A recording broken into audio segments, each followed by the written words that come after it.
Hi, hello, and welcome back to another Skyblock video.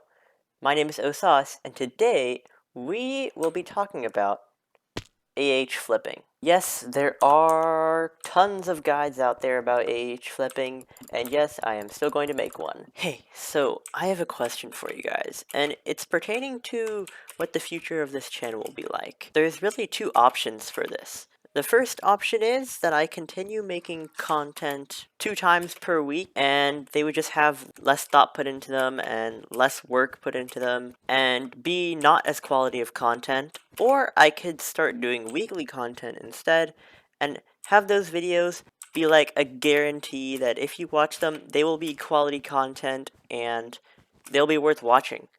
So I'd really love to know your opinion on the matter, and you can comment about that. I now present to the greatest of my extent an AH flipping guide. Okay, so before we talk about exactly how to flip, we first need to talk about two key concepts: margins and supply/demand. If you already understand these topics, feel free to skip ahead to the actual part about AH flipping. If you don't, well, here they are. First of all, what is a margin? The margin, simply put, is the bin price of an item minus the auction price of an item.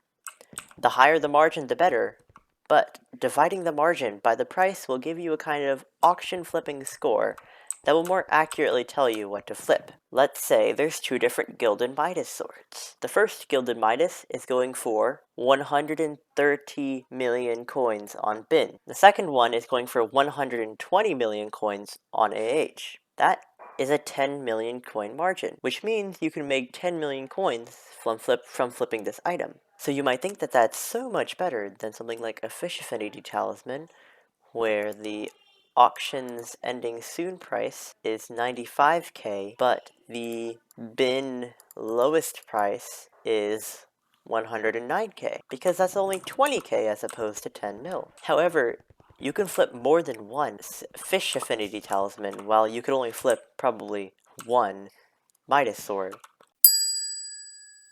And supply and demand is a little bit more complicated, but here's an example to help you explain. Example A.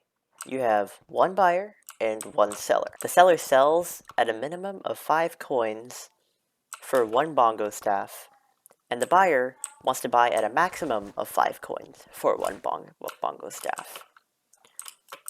Well, how much will the bongo staff be sold for? 5 coins, because the buyer wants to buy one for 5 coins and the seller wants to sell one for 5 coins. So, with just one buyer and one seller, the answer is clear: 5 coins. The AH is definitely not just one buyer and one seller. There's many buyers and many sellers. So for our example B, let's assume that there's one buyer and 2 sellers. The buyer still wants to buy at a max of 5 coins. Seller A still wants to sell at a minimum of 5 coins. But seller B, this is a new seller, see, he wants to sell his thing quicker than seller A. So what he does is he puts his up for 4 coins. So now we have 2 different prices to choose from. Do you want to get the bongo staff for 5 coins, or do you want to get the bongo staff for 4 coins? Well, if I was the buyer, I would want to buy from seller B, because seller B is selling it for less than seller A. And so the new price of the bongo staff is 4 coins. If we equate sellers to supply and buyers to demand, there are more suppliers than demanders in this situation. The more suppliers there are than demanders, the less the item will cost, because there just aren't enough people that want to buy the item for the price to stay up. If there are more demanders than suppliers, then the price will inevitably go up, because lots of people want it, but only a couple people have it, so they can sell it for more to get more money out of it. And that is supply and demand in like 5 minutes, but if you want a much better in-depth version of supply and demand, because you really want to understand it, there's this video that has these cute blobs, and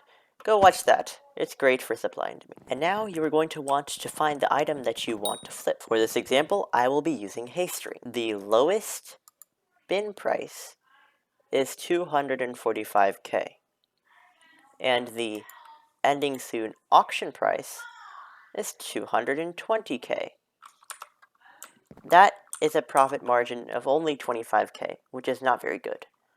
But what I did is I used a little trick. If you buy when there are not that many people online, which means that there's less demanders, which means that the price will be lower, you can get things for cheaper. So if I were to go into my auctions, you can see that this hay string I got for 150k. This hay string I got for 175k, which is 50k less than the price that it is now, even on auction. And now that the price is higher because there are more people online, I am going to collect those and then put it up as the lowest bid. Another tip for auction flipping is if you have a lot of money, you can just bid on a lot of items that are the exact same thing. So you can see here that I bid on 4 candy rings. So I put a price that I thought I wanted to pay for those 4 candy rings. And if someone would want to pay more than that, then that's okay. They can pay more than that. The other ones I get automatically. So you can see that some of these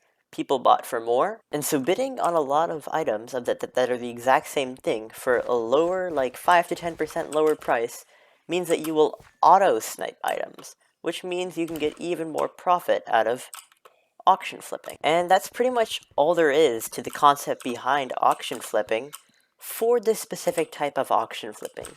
Yes, there are other types of auction flipping, but this video is specifically dedicated to bin to auction flipping.